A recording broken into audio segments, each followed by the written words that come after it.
የአሲምባ ፍቅር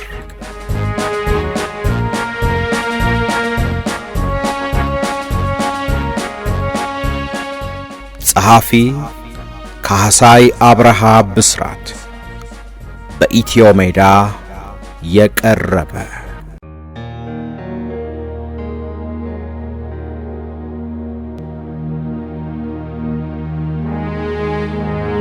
ክፍል 20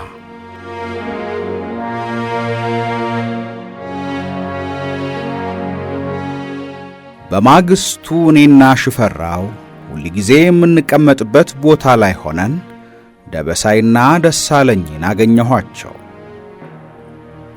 ሰላምታ ከተለዋወጥን በኋላ አሁን ጥሩ ጠበቃ ያፈላለግንልህ ነውና አታስብ አሉኝ። በተከታዩ ቀን ከሽፈራው ጋር በመናድርበት ቦታ ተቀምጠን እያለ ቀይ አጠር ወፈር ያለች አንዲት ሴት ከደበሳይና ከደሳለኝ ጋር አየሁ። እነሱ በስልጠና ኃላፊነት ቦታ ላይ ያሉ ስለሆኑ እሷም ከሁኔታዋ የሆነ ኃላፊነት እንዳላት ታስታውቃለች። ምናልባት የፖለቲካ ኃላፊ ሳትሆን አትቀርም ብዬ አሰብኩኝ። ማን እንደሆነች ግን አላወቅኩም። ያየኋትም ለመጀመሪያ ጊዜ ነበረ። ምናልባት በቅርቡ ከከተማ የመጣች የፓርቲ አባል ትሆን ይሆናል። በሁለተኛው ቀን እንደተለመደው ከሽፈራው ጋር ሆነን ያቺ ሴት ወደኛ መጣችና አንዴ ለብቻ ላነጋግርህ ፈልጋለሁ ብላኝ አብረን ሄድን። ቦታ መርጠን ከተቀመጥን በኋላ ሰላማዊት እንደምትባል ነግራኝ ራሷን ስታስተዋውቀኝ እኔም ራሴን አስተዋወቅኳት። ለምን እንደፈለገችኝ ስላላወቅኩ ተረበሽኩ። መረበሼ ከገጽታዬ ላይ ሳይታይ አይቀርም። ወዲያውኑ ወደ ዋናው ጉዳይ ገባች። የፈለግኩህ ትሪቢዩናል በቀረብክበት ጉዳይ ላናግርህ ነው ብላ ጀመረችና ፈገግ አለች። ፈገግታዋ ደስ የሚልና የማረጋጋት ኃይል ያለው ነበረ።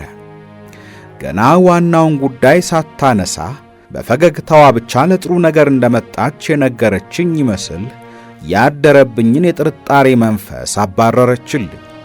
ትሪቢዩናል በቀረብክበት ጉዳይ ላንተ ጠበቃ እንድሆንና እንድረዳ ተጠይቄ እሺ ብያለሁ። ስለዚህ ነው ወደ አንተ የመጣሁት።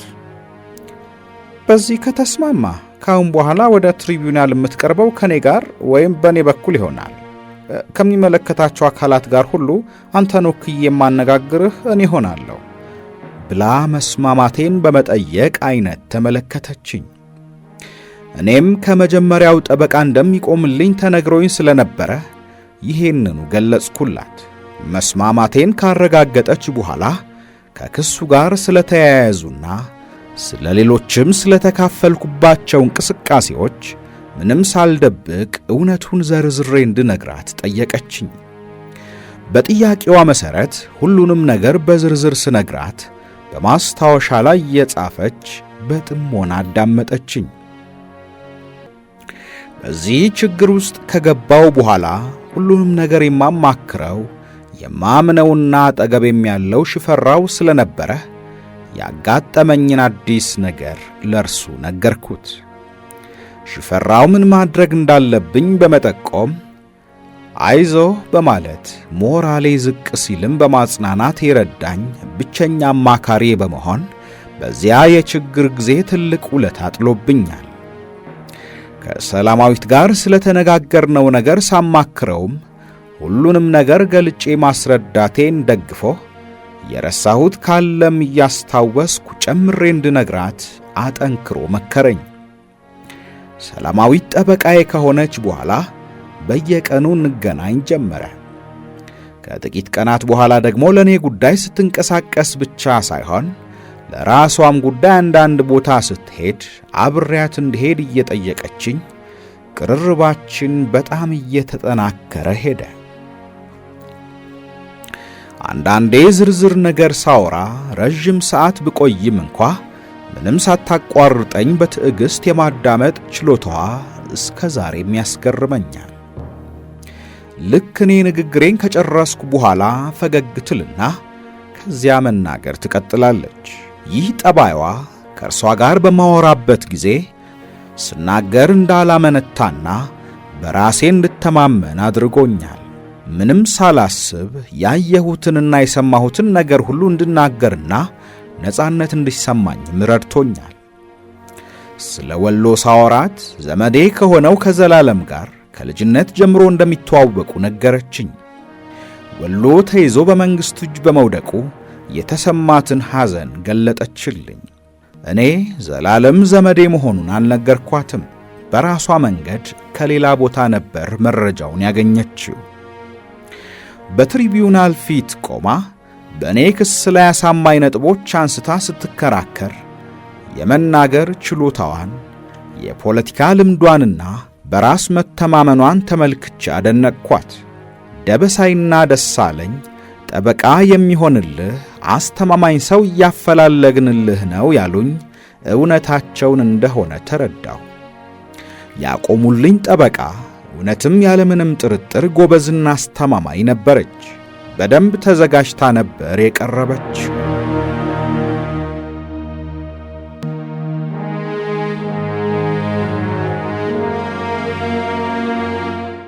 በመጨረሻዎቹ ቀናት ሰላማዊት ትሪቢዩናል ላይ የቀረበችው ብቻዋን ነበረ። ስለዚህ ምን የመከራከሪያ ነጥቦች እንዳቀረበች ነገረችኝ። በብሔር ጥያቄ ላይ ያለው አቋም አጠራጣሪ ነው ስለሚለው ክስ ያቀረበችውን ስትነግረኝ አቋሙ አጠራጣሪ ነው የተባለው እውነት ያለ መሆኑን የሚያረጋግጡ ብዙ ማስረጃዎች ማቅረብ እንደሚቻል እንደገለጸችላቸውና ዋና ዋናዎቹን ጭብጦች እንዳስረዳች ነገረችኝ።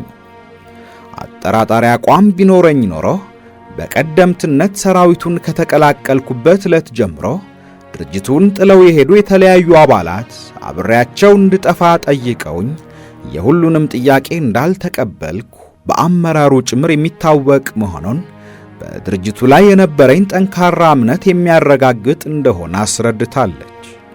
አጠራጣሪ አቋምና የጠባብ ብሔረተኝነት ስሜት ቢኖረኝ ኖሮ ለሕክምና ብቻዬን ጎንደር ስላክ በዚያው ለመቅረት ወይም ከብሔረተኛ ድርጅቶች ጋር ለመቀላቀል የሚከለክለኝ ነገር እንዳልነበረ ግን እንዳላደረግኩት፣ ምክንያቱም ድርጅቴን ስለምወድና በዓላማዬ የጸናው ለመሆኔ አንድ ማረጋገጫ እንደሆነ ጠቁማለች። ከዚያ በተጨማሪም ከወሎ በተመለስኩበት ጊዜም ለመቅረት ወይም ለመክዳት ምንም የሚያግደኝ ነገር እንዳልነበረም ገልጻለች። ከዚያ ድካምና መሥዋዕትነት ከበዛበት አጠያያቂ ተልእኮ በኋላ እንኳ በእምነቴ እንደጸናሁና ወደ ሌላ ለመሄድ ሳላመነታ ብቻዬን ብዙ ችግር አልፌ የተመለስኩ በመሆኔ በትግሉና በድርጅቱ ላይ ምን ያክል እምነት እንዳለኝ፣ ምናልባትም እምነቱ ከብዙዎቻቸው የሚበልጥ ቢሆን እንጂ እንደማያንስ የሚያመለክት መሆኑንም ተናግራለች። ከዚያም ሌሎች ትናንሽ ዝርዝር ያቀረበቻቸውን መከራከሪያዎች ጨምራ በደንብ አስረግጣ እንዳስረዳቻቸው ነገረችኝና ስሜቴን ለማወቅ ትመለከተኝ ጀመረ። ያቀረበችው ማስረጃ ትክክለኛ ስሜቴን ስለገለጸው በጣም ደስ እንዳለኝ ነገርኳት። ሌላ ደግሞ ሳልነግርህ የዘለልኩት አንድ ነጥብ አለ። የጠባብ ብሔረተኛ አመለካከት አለህ የተባለው ትክክል አይደለም። የእውነት ቢኖርህ እንኳ ሊጠየቅ የሚገባው የራሱን ዓላማ በትክክል ለማስረዳትና ለማሳመን ያልቻለው ራሱ ፓርቲው እንጂ ያንተ ችግር ሆኖ ሊታይ እንደማይገባና ይሄ ክስ አንተን በምንም መንገድ ሊያስጠይቅህ እንደማይችል ገልጬላቸዋለሁ ብላ ነገረችኝና ወደ ሁለተኛው ክስ መልስ አለፈች። ሁለተኛው ክስ ከሥነ ሥርዓት የወጣ ጠባይ ወይም የአናርክሲስት ባህሪ ያሳይቷል የሚለው ሲሆን ስለሰጠችው መልስም ይህንን ባህሪ ያሳየኸው የሰራዊቱን ደንብ ባለማወቅ ወይም በንቀት እንዳልሆነ ቦታው ላይ በተፈጠረ ተጨባጭ ሁኔታ ላይ ተመስርተ የሰራዊቱን ክብር በሚጠብቅና የትግል ጓዶችህን ካላስፈላጊ መስዋዕትነት ለመከላከል በመፈለግ እንደሆነ መረዳት እንዳለባቸው ነው የነገርኳቸው አለችና ቀጠለች። ሌላው ሰራዊት ለበለጠ አደጋ በማይጋለጥበት ሁኔታ ውስጥ መሆኑን አምኖ ባዶ ሜዳ ላይ ለጠላት ተጋልጠው የነበሩ ጓዶችን ሌሎች ጥሏቸው ሊሄዱ ሲሉ ለራሱ ሕይወት ሳይሳሳ የጓዶችን ሕይወት ማትረፍ ሊያሾመው እንጂ ሊያስከስሰው አይገባም ብያለሁ። በውጊያው ላይ በሌሎች ሕይወት ላይ ያልተጠበቀ አደጋ ሊያደርስ ይችል የነበረውን የፖሊስ አባል ከሌላ ጓደኛው ጋር ሆኖ መማረኩንም አትርሱ። የታየበት ስሜታዊነት ደግሞ ለሰራዊቱና ለጓዶቹ ካለው ፍቅር የመነጨ እንጂ በአመፀኝነትና ስርዓት ካለማክበር አልነበረም። እንደሚታወቀውም ከእንደዚህ አይነት ጠባይ ጋር የሚያያዝ ተግባር ታይቶበት ስለማይታወቅ የአናርኪሲስት ባህሪ አሳይቷል ሊያሰኝ አይችልም ብያቸዋለሁ። ስሜታዊነት ቢታይ እንኳ በጊዜው የነበረው አመራር በተሳሳተ አካሄድና ከዚያ በፊት ከሚታወቀው የአመራር ልምድ ጋር የማይጣጣም ስለነበረ ነው። በዚህ በኩል ደግሞ አመራሮቹ እንደተከሰሱበት ልብ እንዲሉ ጠቁሜያለሁ። የሚሳሳላቸው ጓዶቹን ለማዳን በመፈለግ የተፈጠረን ስሜት አናርኪሲዝም ነው ብሎ መፈረጅ ስህተት መሆኑን በተገቢ መንገድ አስረድቻቸዋለሁ በማለት ነገረችኝ።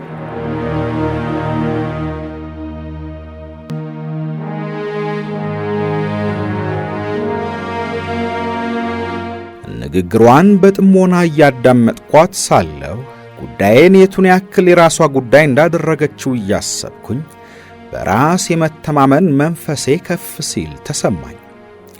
አዲስ ነገር ካላመጡ በስተቀር ነፃ እንደምወጣ ትልቅ ተስፋ አደረብኝ። ሰላማዊትም ስሜቴን ለመረዳት ለሁለተኛ ጊዜ አትኩራ ፊቴን አየችኝና እንዴት ነው? ምን ይመስልሃል? ብላ ጠየቀችኝ። በጣም ነው ደስ ያለኝ። ከገመትኩት በላይ ጥሩ አድርገሽን ያስረዳሻቸው። ጠበቃ እንዲቆምልኝ መጠየቄ ትክክል ነበረ። ጉዳዩን ራሴ ባስረዳ ይሄን ያክል ልገልጸው እንደማልችል እርግጠኛ ነኝ። በጣም አመሰግናለሁ አልኳት። አይዞ፣ ነፃ እንደምትወጣ እርግጠኛ ነኝ። ምንም የሚያሰጋ ነገር ስለሌለ እንዳትጨነቅ በማለት አበረታታኝ ተሰናብታኝ ሄደች። ሰላማዊት ሰው የመቅረብ ችሎታዋ እጅግ ከፍተኛ መሆኑን ለመረዳት ጊዜ አልወሰደብኝም። የማዳመጥ ችሎታዋ፣ ታጋሽነቷ፣ ትኩረቷ፣ ጓዳዊ ፍቅሯና የአክብሮት አስተያየቷ ተጨማምረው ማንም እንዲያደንቃት የምታስገድድ ሴት ነበረች። ስትናገር የድምጿ ልስላሴ፣ ውስጥ ድረስ ሰርስረው የማየት ኃይል ያላቸው ዓይኖቿ፣ ምክንያታዊ ገለጻዋ መስጦኝ ምን ያክል የበሰለች ብትሆን ነው እያልኩ ሁሌ እንዳስብ ያደርገኝ ነበረ። ይሄን ሁሉ የምገምተው ስለ እርሷ ከሌላ ሰው የሰማሁት መረጃ ሳይኖር ከተዋወቅን ጀምሮ በጥቂት ቀናት ቆይታችን ካየሁት እውነት ብቻ ተነስቼ ነው። የጸሎተ ባለቤት እንደሆነች ያወቅኩት እንኳ ቆይቼ ነበረ። እየተቀራረብን ሄደን የበለጠ ስንግባባ ብቻዋን ስትሆን ወይም ብቻዋን የምትሄድበት ቦታ ሲኖራት አብሬያት እንደሆንና አብሬያት እንድሄድ ትጠራኝ ጀመረ። ከክሱ ጋር በተያያዘም ሆነ በሌላ ጉዳይ በየአጋጣሚው የማወራት ታሪክ ደስ እንደሚላት ትነግረኛለች። ብቻ አብረን የምንውልበት ጊዜ ከቀን ወደ ቀን እየጨመረ ሄደ። አንድ ቀን የት እንደምንሄድ ሳትነግረኝ አንድ ቦታ ደርሰን እንመለስ አለችኝ። ተስማማ። ትንሽ ራቅ ብለን ከሄድን በኋላ የያዘችው አቅጣጫ ወደ እስር ቤት የሚወስድ መንገድ መሆኑን አወቅኩኝ። እስር ቤቱ የሚገኝበት መንገድና አካባቢው ከሌላው በተለየ ሁኔታ የሚብስ ገደል፣ በረሃና ጫካ መሆኑን ስለማውቅ በቀላሉ ገባኝ እና አካባቢውን ስመለከት ፍርሃት ቢጤ ሽዋለብኝ። ወዴት ነው ምን ሄደው አልኳትና ቆምኩኝ። ሳቃለች። ወዲያው ደግሞ ረጋ ብላ በዚያ በለስላሳ ድምጿ በአስቸኳይ እስር ቤት ሄጄ ማነጋገር ያለብኝ አንድ ሰው አለ፣ እርሱ ጋር ነው ምን ሄደው አለችና ምን ነው ግን ስትል ጠየቀችኝ። እስር ቤት አልኩና ቀለል አድርጌ ጠየቅኳት። በውስጤ ግን በጣም ከብዶኛል። አዎ ምን ነው አለችኝ። አሁንም ፈገግ እንዳለች ነበረ። በዚያን ጊዜ ሁለታችንም መሳሪያ አልታጠቅንም። ያንን አስቤ አንድ ነገር ለማድረግ ወስኜ ተዘጋጀው። ለእርሷ ግን ምንም አልነገርኳትም። በውስጤ ጥርጣሬ ስለገባኝና ስለፈራሁ ችግር ውስጥ ከመግባቴ በፊት አንድ ነገር ማድረግ እንዳለብኝ ተሰማኝ። በድንገት ቀጥ ብዬ ቆምኩኝ። እርሷ አሁንም እየሳቀች ቆማ መልሴን ለመስማት ትጠብቃለች። ወዴት ነው የምትወስጂኝ አልኳት በድጋሚ።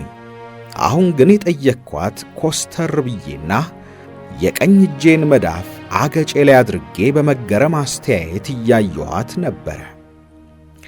የእውነት ግራ እንደተጋባሁ አወቀች። ፈገግታዋ ከፊቷ ላይ ቀስ ብሎ እየደበዘዘ ሲከስም ታየኝ። ሆኖም ስሜቴን የቀያየረውን ነገር ለመገመት የቻለች አትመስልም። ግራ ተጋብታለች። የተከሰተውን ነገር ለማጣራት አካባቢዋን ዞር ዞር ብላ ተመለከተች። ከእርሷና ከኔ በስተቀር ማንም አልነበረምና የበለጠ የተደናገረች መሰለች። ግንባሯን እንደ መቋጠር እየከጀላት ትክ ብላ እያየችኝ ያልተፈታ እንቆቅልሽ የሆነባትን ነገር ለመስማት ትጠብቃለች።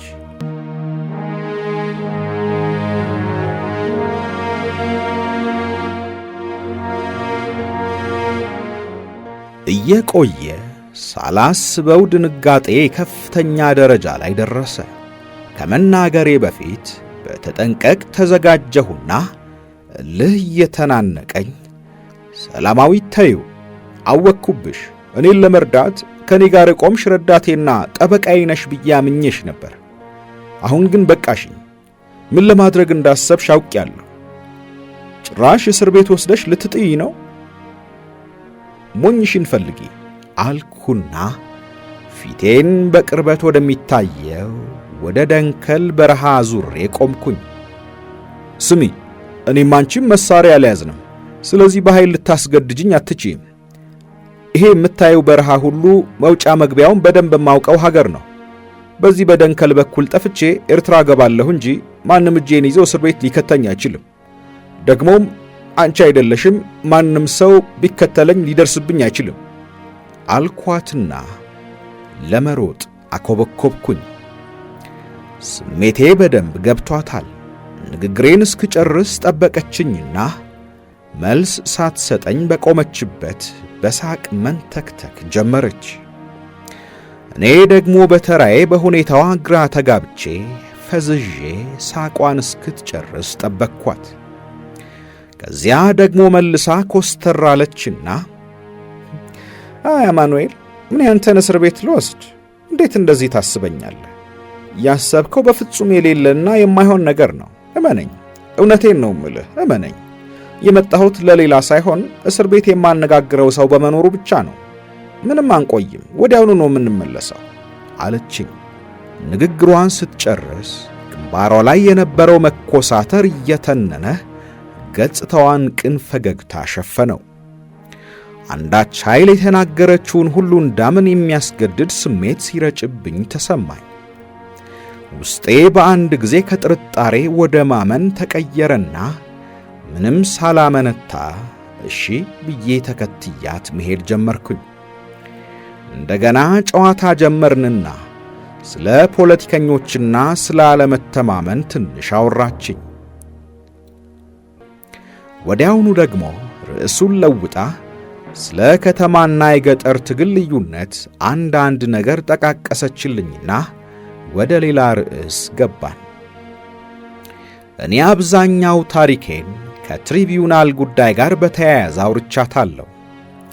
አንዳንድ ያልነገርኳትና የሚገርሙኝን ነገሮች ሳነሳ ደስ ብሏት ትሰማኛለች። አንዳንዴ ደግሞ የማወራው ያልቅብኝና የሆነ ያልሆነውን እነግራታለሁ። እርሷ ግን ጆሮዎቿን አቁማ በጥንቃቄና በጉጉት ታዳምጠኛለች። እንዲያውም አንዳንዱ ወሬ አሰልችና ተደጋጋሚ እንዳይሆንባት የምነግራት እያመነታሁ ነበረ። እርሷ ግን ጊዜ ሳትሰጠኝ የጀመርኩትን እንድቀጥል ወይም አዲስ ታሪክ እንድጀምር ከነገርኳት ታሪክ አንድ ጉዳይ በጥያቄ ትመዝና ታጣድፈኛለች። ይህ ድርጊቷ ደግሞ የማዳመጥ ችሎታዋንና ለሰው ያላትን አክብሮት እንድረዳ አደረገኝ። በተለይ ስለ ወሎ ሳወራት በጣም ደስ ብሏት እንደምትሰማኝ አውቄባታለሁ። አንዳንዴ እኔ የማወራው ነገር እንዳለቀብኝና እሷ ደግሞ ከተማ ስላሳለፈች አንዳንድ ነገር እንድትነግረኝ ስጠይቃት ግድ ይሆንባትና ጥቂት ነገር ጣል አድርጋ እንደገና ተራውን ወደ እኔ መልሳ ታዞረዋለች።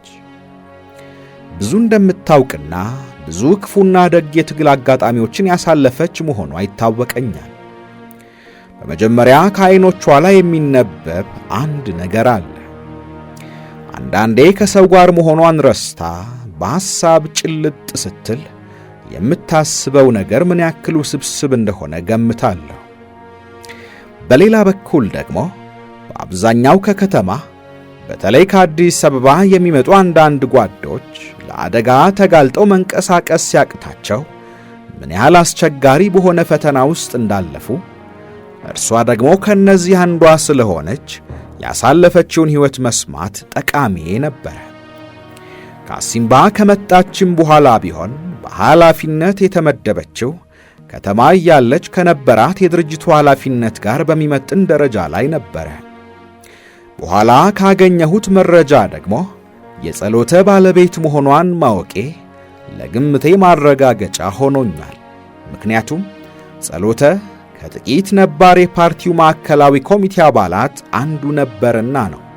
ከነዚህ እውነታዎች በመነሳት ሰላማዊት በትግል ውስጥ የነበራት ቦታ ከፍተኛ መሆኑ ተሰምቶኛል።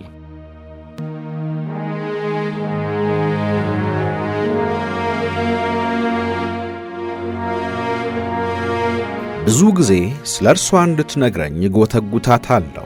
አንዳንዴ ሳትወድ በግድ እንደምንም ብዬ እሻሰኛታለሁ። እሷ ግን ከኔ ፍላጎት ጋር የሚመጥን ወሬ ነግራኝ አታውቅም። የእርሷ ወሬ በአብዛኛው በአጠቃላይ ነገር ላይ የሚያተኩር ነበር። ለምሳሌ ስለ መንግሥቱ ኃይለማርያም ከማውራት ስለ ደርግ አንስታ አጠቃላይ ስለሆነ ከፍ ያለ ጉዳይ ማየትን ትመርጣለች። ስለ ከተማ ሕይወቷ ከጓደኞቿ ጋር ስላጋጠማቸው ነገር ስጠይቃት ስለ አጠቃላይ ድርጅታዊ ሥራ ወይም ሰፋ ያለውን የከተማ ወጣቶች ጽናት፣ ብርታት፣ መሥዋዕትነትና የእስር ሰቆቃ ነበር የምታወራኝ። እኔ ደግሞ እንዲህ አይነት ነገር አያጠግበኝም። ይህ ሁኔታ ደግሞ አብዛኛዎቹ ከከተማ የሚመጡ ጓዶች የሚጋሩት ጠባይ ነው። ስለ ራሳቸው ለማውራት ከሚገባው በላይ የሚቆጠቡ ድብቆች ናቸው። ወደ እስር ቤት በሄድንበት በዚያን ዕለት ግን ርዕሱ እንዴት እንደተጀመረ ባላስታውሰውም አንድ ነገር ነገረችኝ። ምናልባት ንዝንዝ ያሰልችቷት እንዲሁም ወዴት ልትወስጅኝ ነው ብዬ ስለተጠራጠርኳት እንደምታምነኝ ነግራኝ እንዳምናት ልታደርገኝ ይሆናል ብዬ አሰብኩኝ። ወይም በእኔ ላይ ያላትን የእምነት መጠን ለመግለጽ ይሁን በሌላ ምክንያት አስባበትና ወስና እንደነገረችኝ ነበር የተሰማኝ። ነገሩ ሲጀመር ስለ ከተማ ድርጅታዊ የሚስጥር ሥራ፣ በደርግ እጅ ስለወደቁ ጓዶች፣ በተለይ ደግሞ ሴት ጓዲቶች በእስር ስለተሰቃዩ፣ ስለተገደሉ ጓደኞቿ ወኔና ስላሳለፉት የምርመራ ስቃይ እንዲሁም በዚህ ሁሉ ስላለመበገራቸው አጫወተችኝ። አብረን ያወራንባቸው ብዙ ዕድሎች አሳልፈናል። ያቺ ዕለት ግን የተለየ ስሜት ያየሁባት ልዩ ቀን ሆናብኝ ነበረ። ያቺ ቀን ለእርሷ ያለኝ ግምት ምን ያክል ትክክል እንደነበር ያረጋገጥኩባት ቀን ሆነች። ሰላማዊት የአመለካከት ብስለት ያላት ቁም ነገረኛ፣ ነገሮችን ቀለል አድርጋ የምታይ፣ የሰው ሐሳብ የሚገባት ብቻ ሳትሆን ለወሳኝ ጊዜ ትግል እሳት ውስጥ ለመግባትና ለመሰዋት ዝግጁ የሆነች ታጋይ እንደነበረች ተረዳሁ። በአብዛኛው የእርሷን ጥንካሬ የሚያመለክት ነገር ፈጽሞ መናገር እንደማትፈልግ አውቄባታለሁ። የግድ ሆኖ ሳወራት እንኳ ከባዱን ነገር አቅልላ ተራ ነገር መስሎ እንዲታለፍ ነው የምትሞክረው። ስለ ሌሎች ስታወራ ደግሞ አድናቆቷና ፍቅሯ ከፊቷ ላይ ይነበባል። በተለይ አንዳንዴ ስለ ተሰዉ ጓዶቿ ስታነሳ ተናግራ አይወጣላትም። በየደቂቃው በእልህ ትተነፍሳለች። ታዲያ ያን ቀን በከተማ ስለሚደረገው ወታደራዊ እንቅስቃሴና በከተማ ታጣቂ ቡድን ውስጥ ሆነው ስለተሰዉ ሴቶች አወራችኝ። በሐሳብ ጭልጥ ብላ ትታኝ ሄደች መስሎኝ ከሄደችበት የሐሳብ መንገድ እንዴት እንደምመልሳት በማሰብ ላይ ያለው ታውቃለህ ብላ ጀመረችና መንግስቱ ኃይለማርያምን ለመግደል የተመደበው ቡድን አባል እንደነበረች ጠቆም አድርጋኝ ወሬዋን ቀጠለች። በመጨረሻው ሙከራ ላይ አብረው ከነበሩ ጓዶቿ ጋር የነበረባቸውን የውጥረት ስሜትና ዓላማቸውን የማሳካት ጉጉት አስታውሳ ጠቅለል አድርጋ ነገረችኝ። ከአንዱ ቡድን ጋር በአንድ ቮልስዋገን መኪና ውስጥ እንደነበረች፣ ከእርሷ ጋር የነበሩትን ጓዶች ቆራጥነት፣ ወኔና ትዕግሥት ስትነግረኝ የአንድ ልብ አንጠልጣይ ልብ ወለድ መጽሐፍ ትረካ የምሰማ ነበር የመሰለኝ።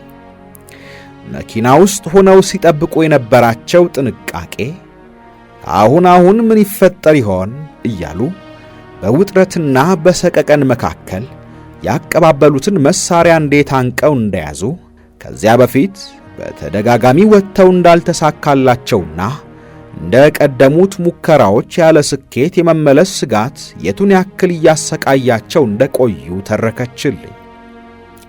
የመንግስቱ ኃይለማርያምን እንቅስቃሴ የጠበቁበት የመጨረሻው ሙከራ እንዴት እንደተፈጸመ፣ ተልእኮውን ከጨረሱ በኋላ በመንግስቱ መሞት እርግጠኛ ሆነው እንደተበታተኑና በታምር መትረፉን ሲሰሙ እንዴት እንደተናደዱ ነገረችኝ።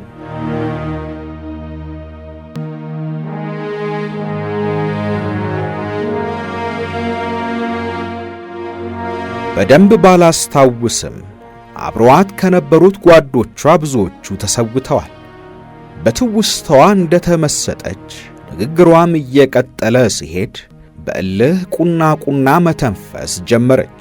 ለነርሱ ስለነበራት ጓዳዊ ፍቅር ስታወራ ውስጧን እያንገበገባት ፊቷ ሲለዋወጥ ሲቃ እየተናነቀ አላናግር አላት። ቢቸግራት ወሬውን አቋርጣ ራሷን ለመቆጣጠር መታገል ጀመረች።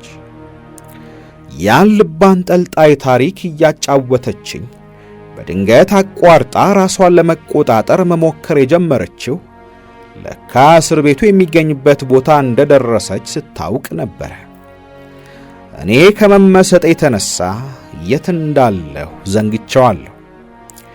እስር ቤት እንደደረስን መጀመሪያ ያገኘነው እስረኛ ግሩም ጌታሁን ይባላል። ግሩም አንድ ትልቅ ድንጋይ ላይ ተቀምጦ ፀሐይ የሞቀ ነበር። አጠገቡ አንድ ጠባቂ ቆሟል። መጀመሪያ ሳየው እስረኛ አልመሰለኝም ነበር። በኋላ ከሁኔታው እስረኛ መሆኑን ስረዳ በጣም ደነገጥኩኝ። ግሩምን ያየሁትም ሆነ የፓርቲው የማዕከላዊ ኮሚቴ አባል እንደሆነ ያወቅኩት በግንቦቱ ስብሰባ ላይ ነበር። ተስፋዬ ደበሳይ በመራው ስብሰባ ላይ ምክትል የስብሰባ መሪ ሆኖ መድረክ ላይ ተቀምጦ ነበር። ግሩምን አንድ ቀን ያየ ሰው መልሶ የትም ቢያየው ሊጠፋው አይችልም። ምክንያቱም መልኩም ሆነ የሰውነቱ አቋም ለየት ብሎ ይጎላል። ግሩም መልኩ ብስል ቀይ፣ ረጅም ቁመትና ግዙፍ ሰውነት ስላለው ማንንም አያሳስትም። ግሩም በመጨረሻ ከአንጃዎች ጋር በፓርቲው መገደሉን ሰምቻለሁ። ወደ እስር ቤቱ ደርሰን እንዳየነው ሁለታችንም የተቀመጠበት ቦታ ድረስ ሄደን ሰላም አልነው። ስንገናኝ እንደማውቀውና በዛን ቀን ስብሰባ ላይ ከተስፋዬ ደበሳይ ጋር አብሮ እንዳየሁት ነገርኩት። እሱም ያን ቀን እንዳየኝና እንደሚያስታውሰኝ ሲነግረኝ ገረመኝ። ከዚያም ለሰላምታ ተቃቀፍን፣ ትንሽም አወራን። በተራራዎች መካከል ተከቦ መኖር እንዴት እንደሚያስፈራ የሳቅ አጫወተኝ። የማዕከላዊ ኮሚቴ አባል ስለነበረ እስር ቤት ሳገኘው ምን አድርጎ ይሆን ብዬ በጣም ነበር የደነገጥኩት። መቼም ሰላማዊት ምክንያቱን ሳታውቅ እንደማትቀር ገምቻለሁ። ነገር ግን አልጠየቅኳትም። ብቻ ለራሴ በሆዴ እንዳብሰለሰልኩት ተመለስን። ሰንገዴ ወደ ማደሪያ ቦታችን ከተመለስን በኋላ አረፋልን። ሰላማዊት የቀኑን ድንጋጤ፣ የሰውነቴን እንቅስቃሴ፣ አቋቋሜንና አጠያየቄን እያነሳች ትስቅብኝ ጀመረ። እንዲሁ እንደያዘችኝ ሳታርፍ ስታበሽቀኝ አመሸች። ሁሉም ነገር አለቀ። የትሪቢዩናሉ ውሳኔ ብቻ ነበር የሚጠበቀው። በዚያ ሁኔታ ላይ እንዳለው አንድ ቀን ተጠራሁና ከአንድ ጓድ ጋር መልእክት እንድናደርስ ወደ ጾረና ተላኩኝ። ከሰላማዊት ጋር ስንሰነባበት ከፍተኛ ቅሬታ ተሰማኝ። ምን ያህል እንደተቀራረብንም ያወቅኩት ያን ጊዜ ነበረ። በድንገትና በአንድ አጋጣሚ የተነሳ የተዋወቅን አልመስልህ አለኝ። ለመጨረሻ ጊዜ ብሩህ ፈገግታዋን ተቀብዬ ስመለስ እንደምንገናኝ ተስፋ አድርጌ ተሰናበትኳትና ሄድኩኝ።